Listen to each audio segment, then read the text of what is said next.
sejarah dan penjelajahan laut.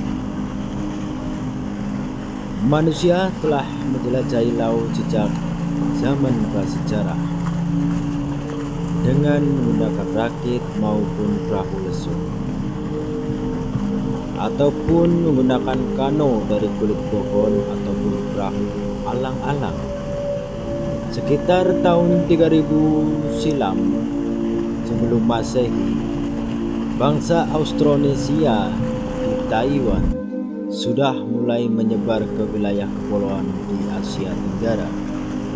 Kemudian mereka, orang-orang Lapita dari rumpun Austronesia, menyebar luas di wilayah yang terbentang dari kepulauan Bismarck hingga ke Fiji dan Samoa.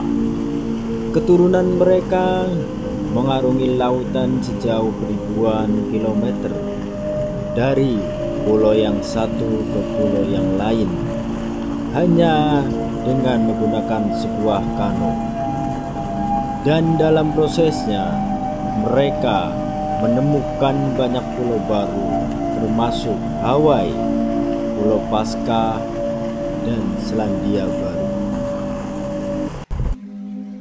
Bangsa Mesir kuno dan Fenisia telah menjelajahi Laut Tengah dan Laut Merah, sementara Hannu dari Mesir berhasil mencapai semenanjung Arab dan pesisir Afrika sekitar tahun 2750 sebelum Masehi.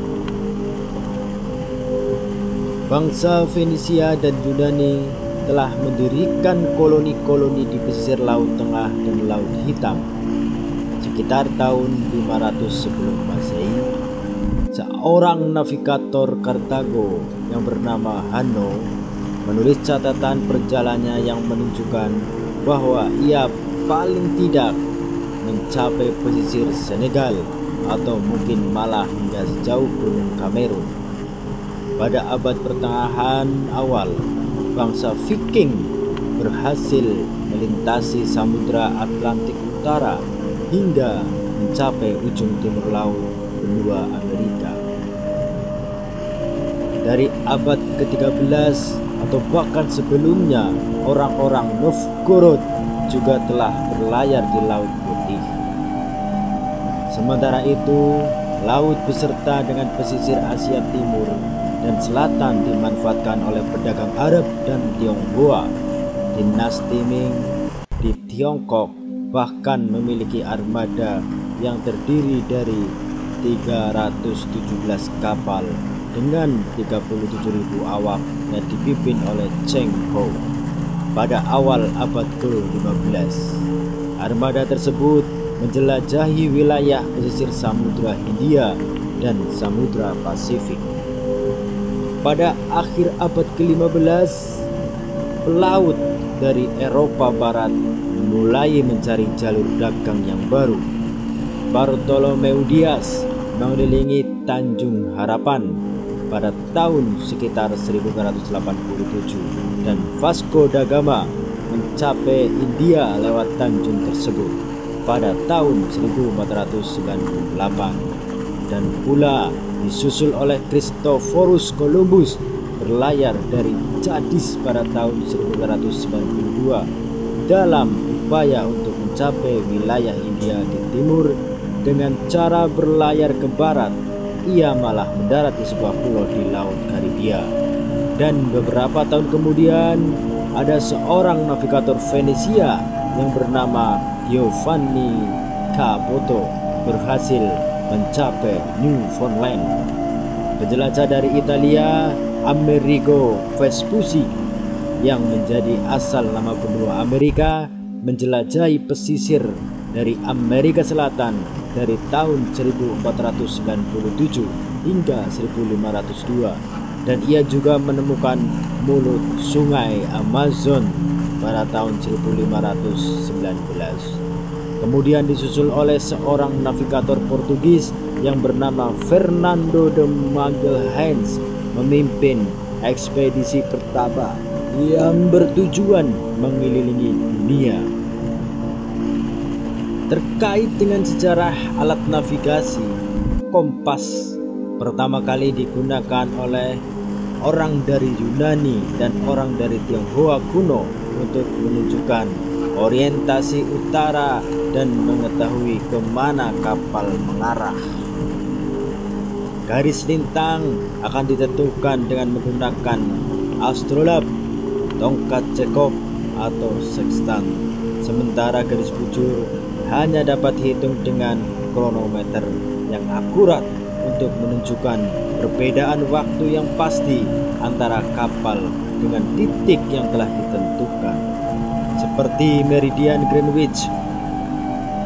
Pada tahun 1759, seorang pembuat jam yang bernama John Harrison merancang sebuah alat yaitu semacam itu, dan James Cook menggunakan alat ini selama perjalanannya mengarungi samudra.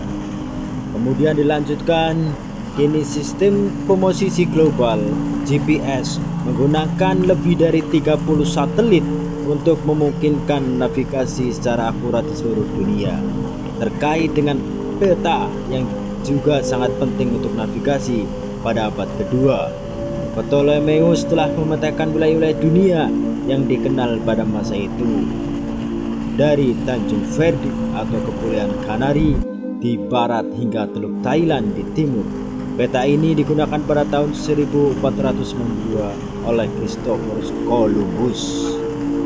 Dan kemudian Gerardus Mercator membuat peta dunia pada tahun 1538 dengan proyeksi yang meluruskan garis-garis drum sehingga menghasilkan proyeksi yang terlalu besar untuk wilayah-wilayah di lintang tinggi seperti wilayah Arktik. Kemudian di abad ke-18, peta yang tersedia sudah lebih baik dari sebelumnya, dan salah satu tujuannya perjalanan James Cook adalah untuk melakukan pemetaan lebih lanjut. Kemudian penelitian ilmiah berlanjut dengan pengukuran kedalaman oleh Tuscarora, penelitian samudra oleh ekspedisi Challenger, kiprah pelaut Skandinavia Roald Amundsen dan Fridtjof Nansen.